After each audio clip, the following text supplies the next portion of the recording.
بسم اللہ الرحمن الرحیم۔ ناظرین کرام، ہفتہ وار ہماری کلاس ہمارے اسٹوڈنٹس تیاری کرتے ہیں ہفتہ بھر، اور پھر آ کے اپنا سبق سناتے ہیں۔ آج ہمارا جو ٹاپک ہے وہ ہے تبخیر معدہ۔ میرے ساتھ موجود ہے میرے شاگرد جناب حافظ قاری احمد رضا صاحب، اور ان سے پوچھتے ہیں جی کیا تیار کیا ہے تبخیر معدہ کے بعد۔ جی بسم اللہ الرحمن الرحیم۔ آج جس ٹاپک پہ سبق تیار کیا ہے وہ ہے تبخیر معدہ۔ جاننا چاہیے کہ معدہ ایک عضو ہے جس سے ہمارے جسم میں ایک اعلیٰ مقام حاصل ہے، اور ہم جو بھی غذا یا اشیاء کھاتے ہیں وہ معدے کے ذریعے ہی ہضم ہوتی ہے،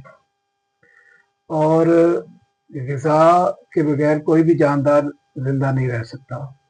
اور ہمیں علاج کے وقت بھی یہی کرنا چاہیے کہ زیادہ سے زیادہ جو ہے وہ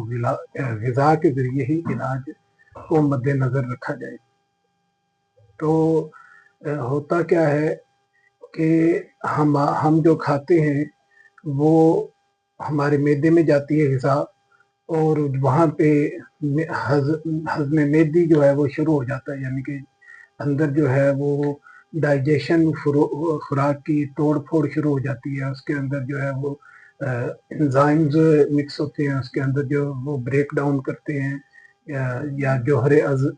ہضمی جو ہے جو جوس وغیرہ نکلتے ہیں معدے سے، معدے کے اندر جو ایسڈ وغیرہ نکلتا ہے،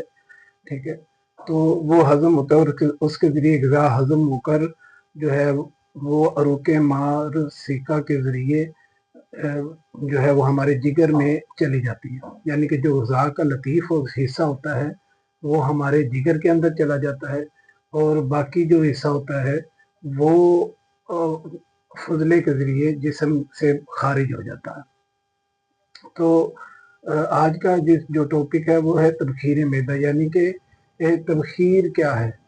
تو ہم آج کے یعنی کہ سبق میں صرف یہی میں سبق سناؤں گا کہ تبخیر حقیقت میں کیا ہے۔ بعد اطباء نے اور ڈاکٹر حضرات نے ایک بہت غلط جو پروپوگنڈا تیار کر دیا ہے کہ یہ جو تبخیر ہے یہ ایک بہت ہی جو ہے مرض ہے، بہت بڑی کا مرض ہے۔ تو یہ مرض نہیں ہے، بلکہ یہ ایک علامت ہے جو کہ کسی بھی مفرد عضو کے اندر تحریک یا سوزش کی وجہ سے پیدا ہوتی ہے۔ تو ہوتا یہ ہے کہ تبخیر کے معنی ہے مناف الاعضاء، یعنی کہ جو بھی حکیم یا ڈاکٹر بہت اچھے طریقے سے فزیولوجی کو جانتا ہے، ہماری باڈی کی فزیولوجی کو، وہ اسے کبھی بھی ایک مرض تصور نہیں کرتا بلکہ ایک علامت ہی تصور کرتا ہے۔ تو تبخیر کے جو معنی ہیں وہ ہے ابھار، اوپر کی طرف چڑھنا۔ تو بعد یہ بھی تصور خیال کیا جاتا ہے کہ جیسے ہی گیسز یا ریا جو بھی ہمارے پیٹ کے اندر جو پہلے سے پرانی خوراک پڑی ہوئی ہے، ٹھیک ہے، وہ یعنی کہ خمیر و تعفن اس کے اندر پیدا ہو جاتا ہے، تو پھر گیسز ابھرتے ہیں، گیسز جو ہے وہ بنتی ہیں، ریا بنتی ہیں، نمودار ہوتی ہیں۔ تو وہ جو ہے کہتے ہیں جی اب وہ سر کی طرف چڑھنا شروع ہو گئی ہے، دماغ کو پہنچنے کے، اب معدے سے تو ایسا کوئی راستہ نہیں ہے جو دماغ کی طرف جاتا ہو جس سے ڈائریکٹ جو ہے وہ گیسز دماغ، یہ سراسر غلط چیزیں ہیں جو عوام الناس میں پھیلائی جا رہی ہیں۔ تو حقیقت یہی ہے تبخیر معدہ کی کہ ہمارا پیچھے سے کوئی مفرد عضو، جیسے دل ہے، اس کے اندر عضلات ہیں، اس کے اندر تحریک یا سوزش ہو چکی ہے، یا پھر جگر ہے اس کے اندر تحریک و سوزش، یا پھر جو ہمارا اعصابی سسٹم ہے، نروس سسٹم، اس کے اندر کوئی تحریک یا سوزش ہوتی ہے جس کی وجہ سے اس کے اعصاب جو ہے وہ متاثر ہوتے ہیں، اور جس کی وجہ سے معدے میں خوراک جو ہے وہ صحیح طرح سے ہضم نہیں ہوتی۔ تو اس یعنی کہ وہ دیکھ کے وہ پتہ چلتا ہے کہ یہ کون سی تبخیر ہے، اس کے اندر یہ کیوں گیسز پیدا ہو رہی ہیں۔ اور گیسز کا جو رستہ ہے وہ اگر یعنی کہ مختلف طرح کے یعنی کہ مختلف حصوں میں گیسز، جیسے کہ اگر پیٹ میں گیس پیدا ہو تو اسے ہم نفخ کہتے ہیں، اور اگر ہماری اور بھی مختلف جگہ پہ گیسز جیسے گردوں میں گیسز پیدا ہوتی ہیں تو ان کے نکلنے کا ایک اپنا رستہ الگ روٹ ہے، اور جو ہماری تحال جو ہے اس کے اندر بھی گیسز پیدا ہوتی ہیں، ان کا بھی ایک الگ رستہ ہے اور الگ مقام ہے جہاں سے وہ خارج ہوتی ہیں. تو حقیقت میں یہ ایک جو ہے وہ ہمارے پیٹ کے اندر جو ہے وہ معدے کے اندر جو ہے وہ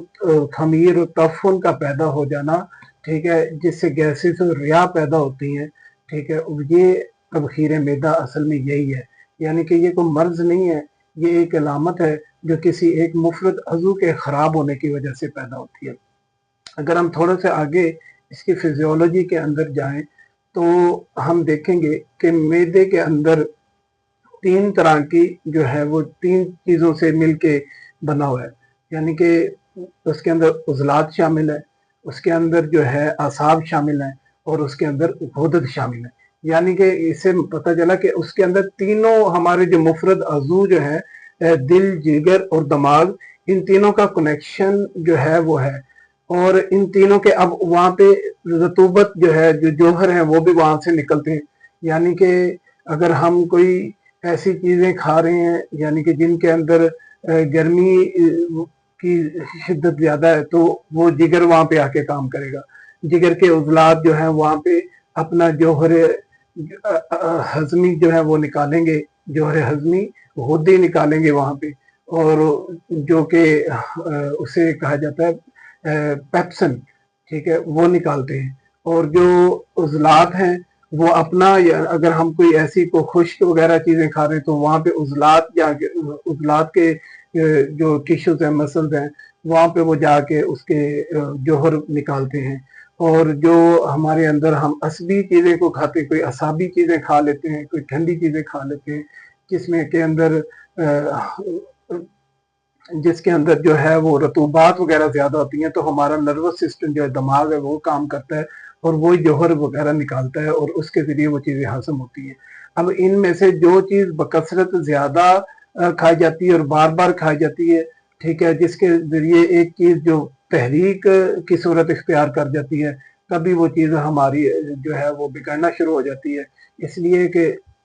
تبھی وہ چیزیں ہماری وہ بگڑنا شروع ہو جاتی ہیں اور وہ وہاں سے مسائل پیدا ہونے شروع ہو جاتے ہیں. جی ناظرین کرام، حافظ قاری محمد احمد صاحب